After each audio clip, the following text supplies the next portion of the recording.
Welcome to lecture 17 of ECE 3030. In this video lecture, we will be continuing our discussion on MOSFET scaling. So in this lecture, we will be talking about subthreshold current. And as the term suggests, we will be talking about the current that flows below threshold voltage. Now in the earlier lectures, what we have said is that when the gate voltage is larger than the threshold voltage, then a current flows through the channel. But when the gate voltage is smaller than the threshold voltage, then there is no current that will flow through the channel. That's actually not true. When the gate voltage is smaller than the threshold voltage, there is a small amount of current that flows through the channel, between the from the drain to the source in a transistor. In this lecture, we will see we do some quantitative analysis of the subthreshold current.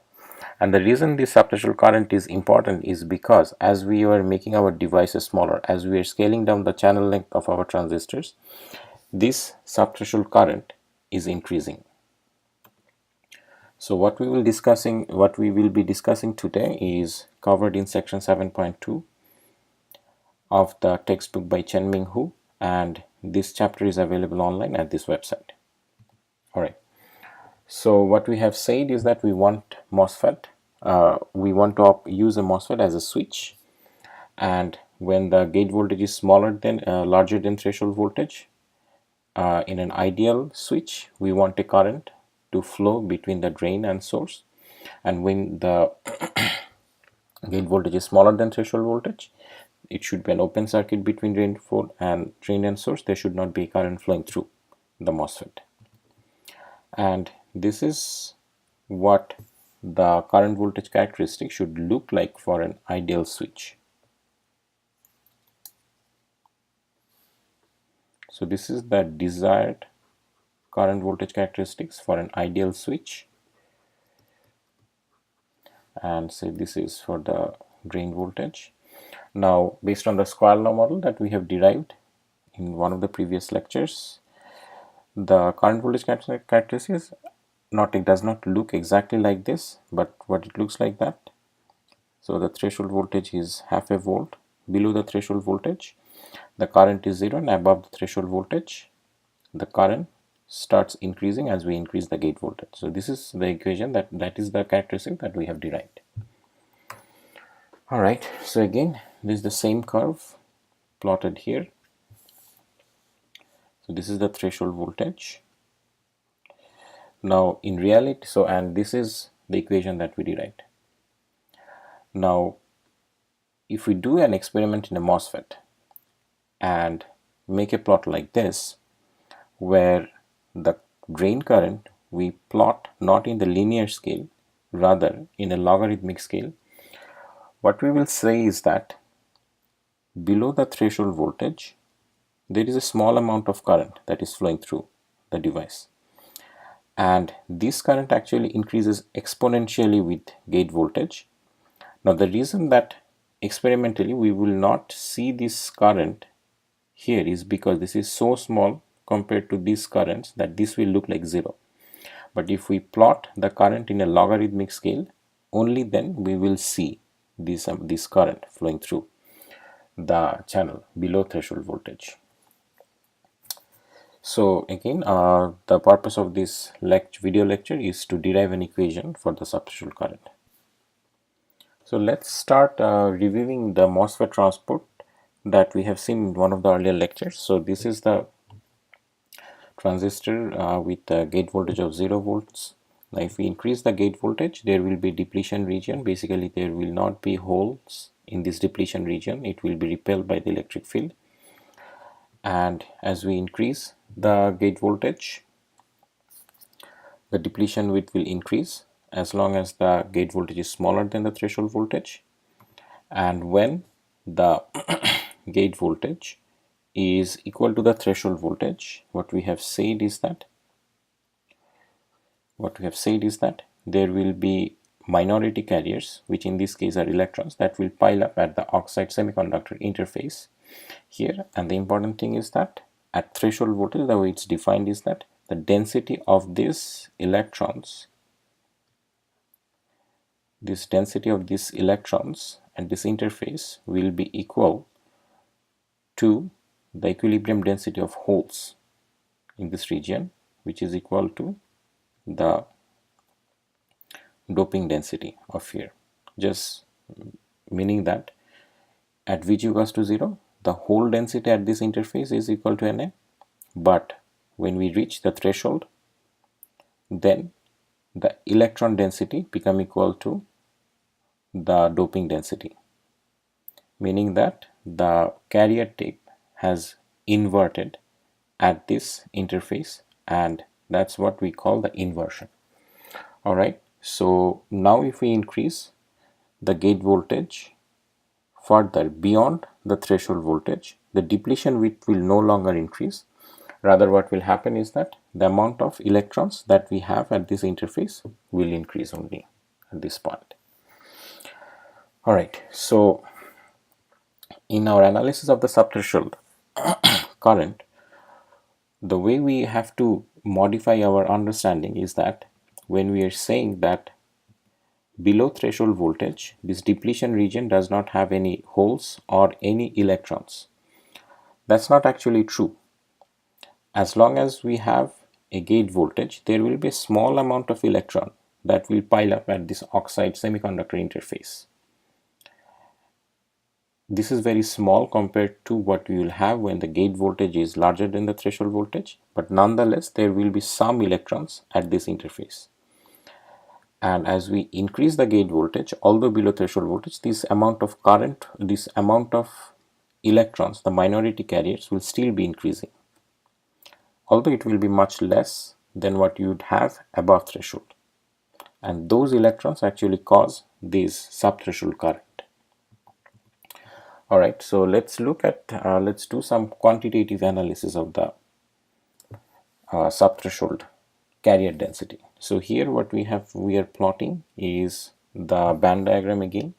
So we have seen it in one of the previous lectures, and what we have here is that on the right, this is the conduction band energy in the semiconductor, this is the valence band, and this is EI, meaning the intrinsic Fermi level halfway between EC and EV, and this red line is the Fermi level in the semiconductor, and on the left we have the Fermi level of the metal, and at Vg equals to 0, what we have said is that the Fermi level of the metal and the semiconductor will line up. Alright, now as you can clearly see, EF is closer to EV than EC, and that means that this is the p-type semiconductor. Alright, now if we apply a gate voltage now, what will happen is that these bands will bend. These bands will bend, and the amount by which the bands bend at the oxide, this is the oxide and this is the semiconductor, the amount by which the bands bend at the oxide semiconductor interface is equal to Q psi S, where psi S is the surface potential. That's what we say. Now, as you know, as you have seen, the carrier density, say this is our X equals to 0 at the oxide semiconductor interface. The electron density at X equals to 0 will be Nc e power EF minus EC 0 over KT. Now this is our EC, this is our EV, and this is our EF.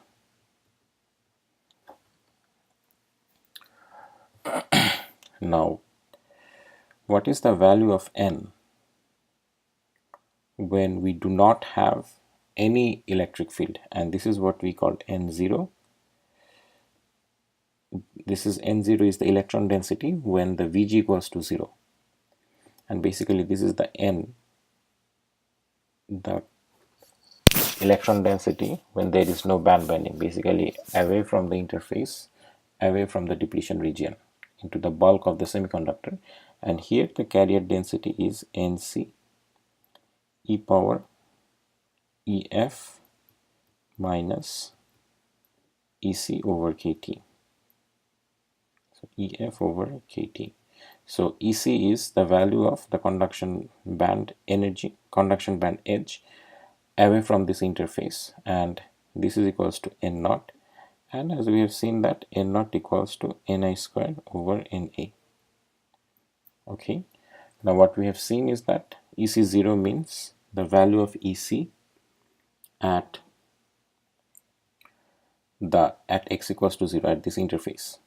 Now what we can clearly see is that EC at x equals to 0 equals to, so we say that EC minus Q psi S, and when we say EC, it means that the value of the conduction band edge far away from this interface into the bulk of the semiconductor. Okay, so if we use this equation now, what we'll see is that it's EF, so sorry, this is EF minus EC plus Q psi S over KT, and this is Nc e power is EF minus EC over KT is just N naught. So this is equals to N naught Q psi S over KT. Essentially what it means, so if we rewrite this equation, N, the electron density at this oxide semiconductor interface, is equal to N naught e power Q psi S over KT. What it essentially means is that if you apply a gate voltage, even if it's smaller than the threshold voltage, there will be a band bending, and because of the band bending at the oxide semiconductor interface x equals to 0, and because of this band bending, this EC will go closer to EF, and as EC goes towards EF, our electron density at this interface will increase, and this is actually what is called the field effect below the threshold voltage, and as a result the minority carrier density, the electron density, will actually increase exponentially with the amount by which the band has bent, or it's exponential, it's proportional to the exponentially proportional to the surface potential of this system. So again let's review the MOSFET current above threshold voltage. So here what we are showing is that is the profile of the carrier density, the minority carrier density, in this case the profile for electron density along the channel direction. Now what we have said is that above threshold voltage on the source side, the amount of charge is W multiplied with Cox multiplied Vg minus Vt, and on the drain side you have a less amount of charge, and this charge is equal to W multiplied with Cox Vg minus Vt minus Vd. Alright, and when we calculated the current, what we did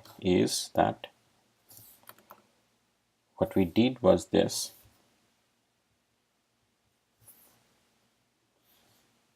we simply wrote ID equals Q average multiplied with V. Now V is the velocity of the carriers, and what we wrote is that Q average and V equals to mu multiplied with electric field, and electric field we wrote was Vd over L, and this Q average is simply the average of Q at y equals to 0 and at Q equals to y equals to L. Now this current is called the drift current. Why is it called the drift current? It's called the drift current because the electrons are drifting in response to the lateral electric field, that electric field along the channel direction. So this current is actually called the drift current, and from this equation we derived the current equation for the square law model. Now what you have seen in one of the, when we studied the PN junction, is that there is another current called the diffusion current. So let's write it as ID diffusion, and this current is proportional to the diffusion coefficient. So let's say dN, and then the difference between charge at the two ends of this channel. So let's say the proportionality constant is k bar.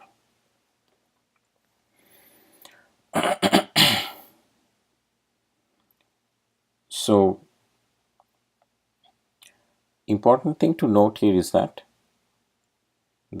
when you have the MOSFET above the threshold voltage, there will also be a diffusion current in addition to the drift current. But it happens so that above the threshold voltage, this diffusion current is so much smaller than the drift current that we can just simply ignore this current. So new information that we are providing is that above threshold voltage you will have both drift current and diffusion current. Drift current happens because of the motion of the electrons or the minority carriers in response to the electric field along the channel direction, and the diffusion current occurs due to the gradient of the carriers along the channel direction. But drift current is so much larger above threshold voltage that we can just ignore the diffusion current for gate voltages larger than the threshold voltage. Alright. So now let's look at the transport in a MOSFET below threshold. Alright, so here when on the source side, the charge density is exponentially proportional to psi s over kt, q psi s over kt, and on the drain end it's exponentially proportional to q psi s minus vd over kt.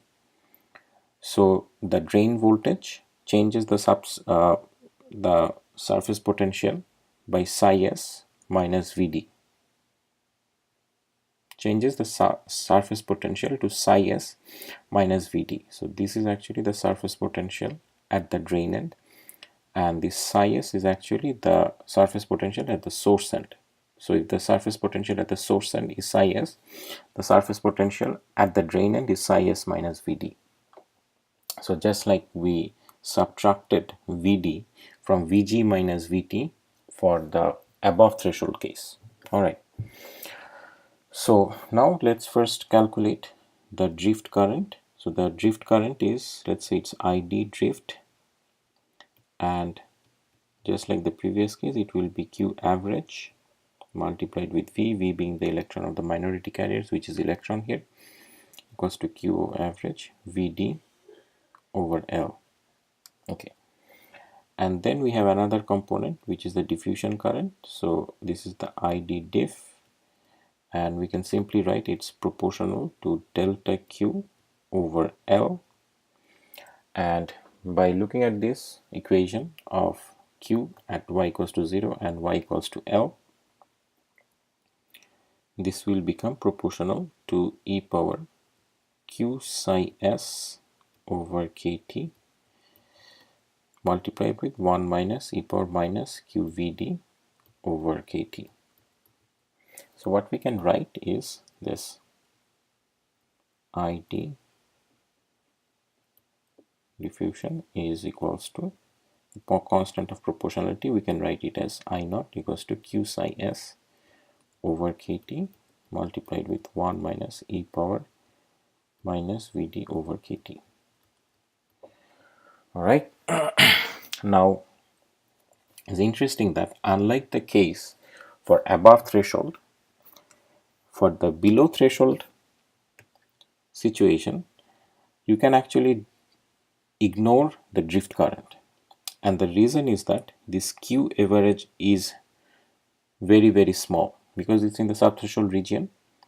The charge that you have in the channel, the average charge, the average of the charge at the source end and the drain end in the subthreshold regime is very small, for which you can actually ignore the drift current. For subthreshold case, you can ignore it because in this case the drift current is much larger, and the reason it's much larger is because the difference between the source end and the drain end, the charge intensity in the source end and drain end is large due to the contribution from this exponential term.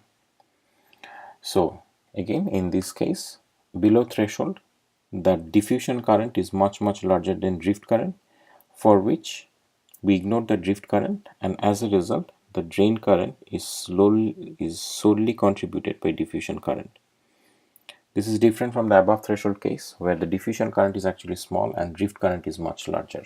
So in this case, in above threshold case, the drift current is the dominant component. Below threshold case, diffusion current is the dominant component. And because the carrier densities is exponential function of psi s, the surface potential, the drain current is an exponential function of the surface potential. All right, so again the same equation we are plotting here. So the current for below subthreshold case is like this. Now note that we have psi s here. This is the surface potential. What we want is that we want this equation to be in terms of Vg, not psi s, because Vg is the variable that we are controlling, the gate voltage. And what we usually do is that we say that this psi s is proportional to Vg. So what we say is that psi s is proportional to Vg, and this Vg, this psi s is proportional to the Vg, and we say that this constant of proportionality is 1 by m, and this m is called the body factor. Now, so if now psi s is always smaller than Vg, and as a result our body factor is always either equal to Vg or is equal to 1 or larger than 1. All right, so if we replace psi s with Vg now, this is what the equation that we come up with. Id equals to I naught e power q Vg over m kt multiplied with 1 minus e power q Vd over kt. And because the current in the subthreshold region is an exponential function of Vg, if we plot the current in subthreshold region where the current is plotted in a logarithmic scale, this will look like a linear curve. All right, so this is the threshold voltage was 0.5 volts. So this is what it will look like in the subthreshold region. All right, so let's summarize the current voltage relationship that we have derived. So here we have the current voltage relationship based on the square law model without any correction for the subthreshold current. And the important thing is that below threshold voltage in the subthreshold region, the current is 0. Now when we include the correction for subthreshold current, then this is the equation that we put in for Vg smaller than threshold voltage, and then above threshold voltage the equations remain the same except for the fact that we add this term here which is independent of Vg, which allows the curves to be continuous and smooth. So that's that. And here the factor m is Vg over psi s, or you can see that the rate of increase of Vg over psi s, and usually we say that this is a constant and this is always larger equal to or larger than 1. So we'll talk about this M factor in this body factor in one of the later lectures. So let's look at how the current voltage characteristics will look like based on the square law model with correction for subthreshold current for different drain voltages. Now here on the left we have the IDVG curve, where ID is in the linear scale, meaning that let's say the units are arbitrary. So we should say AU.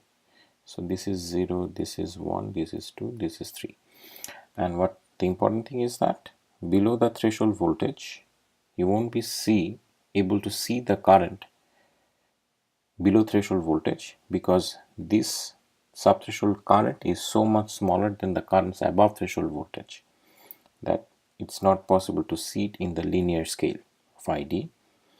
And in the IDVG curve, the important thing is that the difference between the currents becomes, you can see the difference between the currents for different values of VD at higher values of VG here. So we can see the difference between the currents for different values of VD at higher values of VG.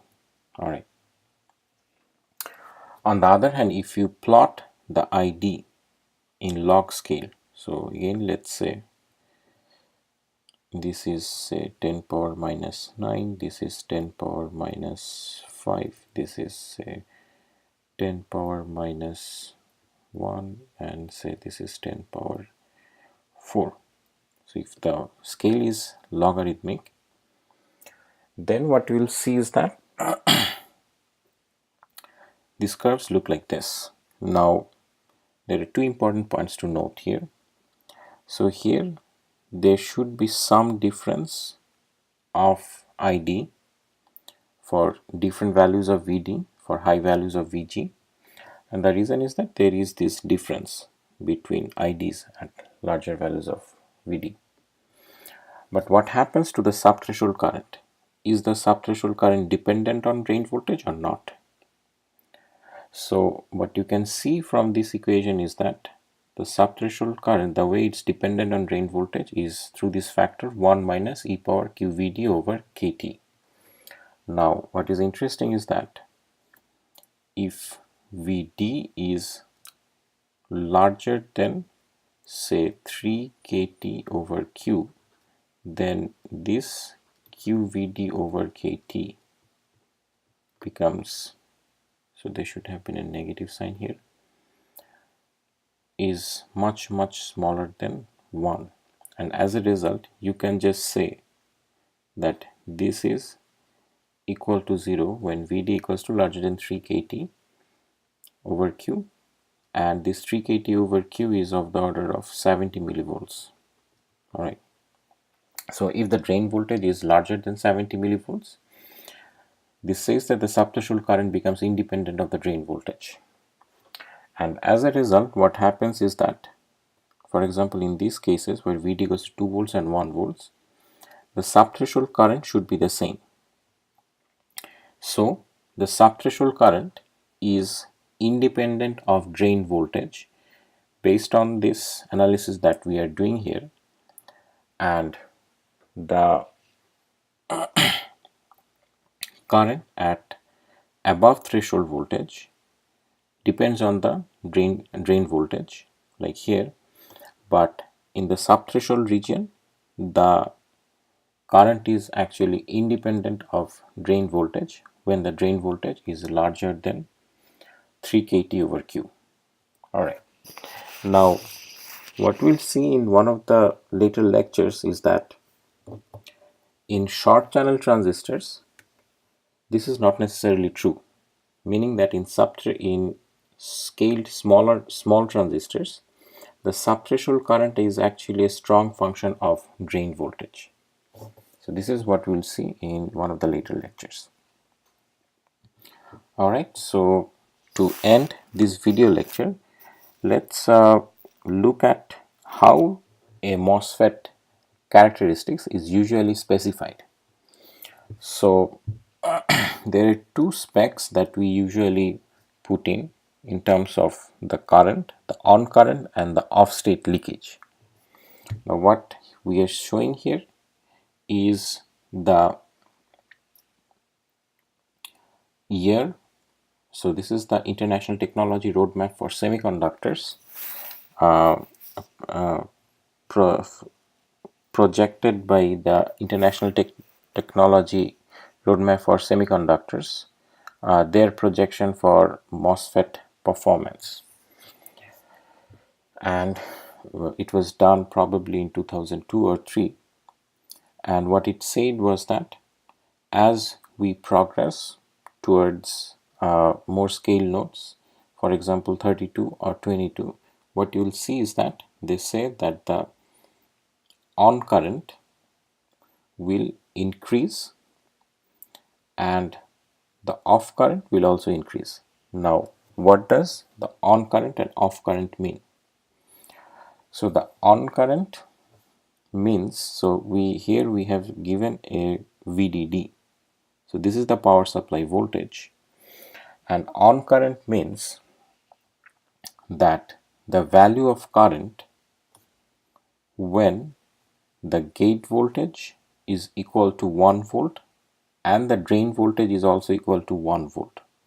So basically, if you plot the current voltage characteristics, then what you need to plot is the IDVG curve for the drain voltage set to VDD equals to 1 volts, and in this case the value of the drain current for a gate voltage of 1 volt. So on currents means the value of current when your gate voltage and drain voltage are both equal to VDD, and the VDD is the power supply voltage. And for 2010 generation, the 32 nanometer node, the VDD was 1 volts and the value of the current that was specified was 1820 microamps per micron. So this micron means the width. So the current is plotted, what is plotted is ID over W, W being the width. Alright. And what does the off current mean? Off current means the value of the current for Vg equals to 0 and Vd set to VDD. So you set the value of VDD at 1 volt and then measured the current that flows when you have a 0 gate voltage, and that is the off state current or off state leakage. Alright.